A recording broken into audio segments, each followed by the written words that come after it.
Vinesh Phogat medal రాబట్టడంలోనే కాదు పోగొట్టుకోవడంలోనూ జాతి మనసు గెలిచిన ఏకైక క్రీడాకారిణి.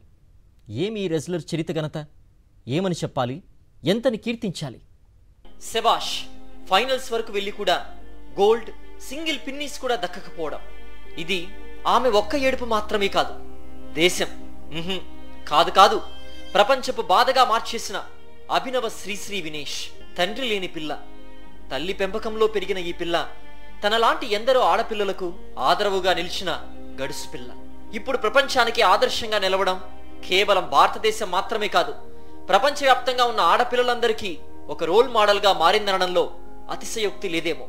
అలాంటి ఆడపిల్ల మన ఇంటి ఆడపిల్ల అయినందుకు మనమంతా గర్వించాల్సిందే. నిజానికి వినేష్ ఫోగట్ కి సంబంధించిన ట్రాక్ రికార్డ్ మొత్తం మనకు వికీపీడియాలో దొరికిస్తుంది. ఇక్కడ సబ్జెక్ట్ ఆమె బరిలో దిగిపట్టే పట్టు విడుపు కానే కాదు, ఆమె బరి బయట కూడా ఒక రెస్లరే. బరిలో మెడల్, బరి బయట కామాందుల మెడల్ వంచడం అనే ప్రక్రియలోనూ ఎక్స్పర్టే వినేష్. ఈ ప్యారిస్ ఒలింపిక్స్ లో మెడల్ సాధించిందా లేదా అన్న విషయాన్ని పక్కన పెడితే, అన్నం పుణ్యం మెరుగని ఎందరో ఆడపిల్లలపై లైంగిక దోపిడీ చేసిన వారి పాలిట శివంగిలా మారడం ఈ జాతి చేసుకున్న అదృష్టం.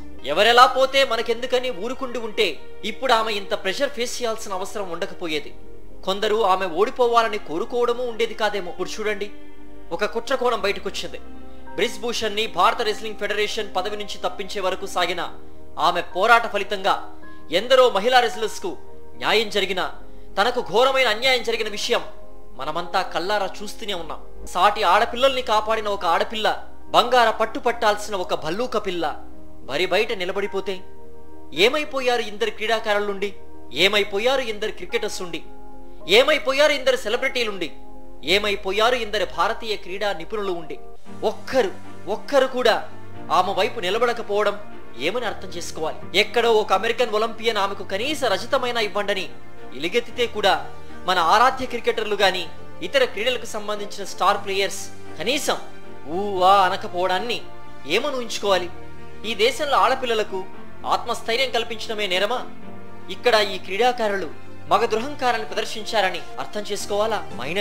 మైనర్ బాలికను కూడా వదలకుండా జరిగిన ఆ లైంగిక దాడికి వ్యతిరేకంగా పోరాడమే వినేష్ చేసిన తప్పిదమా అంటూ కొందరు మహిళా పక్షపాతులు వేస్తున్న ప్రశ్నకు మన దగ్గర అసలు ఆన్సర్ ఉందా? మనమేనా అసలు? ఏమైపోయాయి?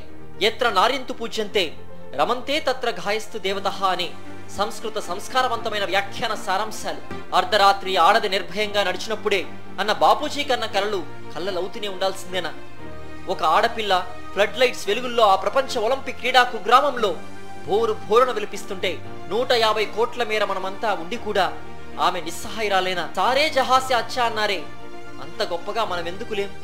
కేవలం అవి అక్షరాల్లోనేనా? ఆచరణలో సాధ్యం కాదా? ఒక పక్క ప్రపంచంలోనే బలమైన అతిపెద్ద ఆర్థిక శక్తిగా ఉండి ఒలింపిక్ క్రీడలు నిర్వహించలేని పరిస్థితి, మరో పక్క ఇందరుండి పట్టుమని 10 ఒలింపిక్ పథకాలు కూడా గెలవలేని దుస్థితి. వస్తున్న ఆ ఒక్క పథకాన్ని కూడా ఒడిసి పట్టుకోలేక ఇక్కడ మనలో మనమే కుట్రలు చేసుకున్నామా అన్న అనుమానాలు వెలువెత్తుతున్న వేళ ఈ దేశంలో పుట్టినందుకు గర్వించాలా, గుండెలవిసేలా ఏడ్వాలా? అర్థం కాని అగమ్య గోచర స్థితి గతి. సారీ వినేష, నీకు మేం న్యాయం చేయలేకపోయాం. ఏ క్రీడా స్ఫూర్తి నువ్వు ఒంటరి కాదన్న ధైర్యాన్ని ఇవ్వలేకపోయినందుకు మమ్మల్ని క్షమించు, వీలుంటే శపించు. ఎందుకంటే మేమంతా అందుకు అర్హులమే. ఏది ఏమైనప్పటికీ నీకు కంగ్రాచులేషన్స్ చెప్పకుండా ఉండలేకపోతున్నా. నీ ద్వారా రావాల్సిన ఆ ఒక్క పథకం కోల్పోయినా ప్రపంచవ్యాప్త హృదయాల్ని నువ్వు గెలిచినందుకు, ఇంకా గెలుస్తూనే ఉన్నందుకు. మాదెలాగూ ద్రోహబుద్ధే, అదే సమయంలో నీది ఇతరులకు సాయం చేసే మంచి బుద్ధి. ప్రతి ఆడపిల్ల ఆక్రందన నీదనుకునే గొప్ప బుద్ధి.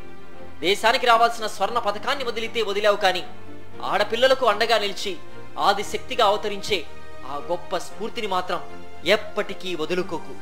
ఇట్లు ఓ సగటు భారతీయుడు, బడుగు బలహీన భారతీయుడు, ఒక ఆడపిల్ల కన్నీళ్లను తుడవలేని నిస్సహాయ భారతీయుడు. ఇప్పటికింతే.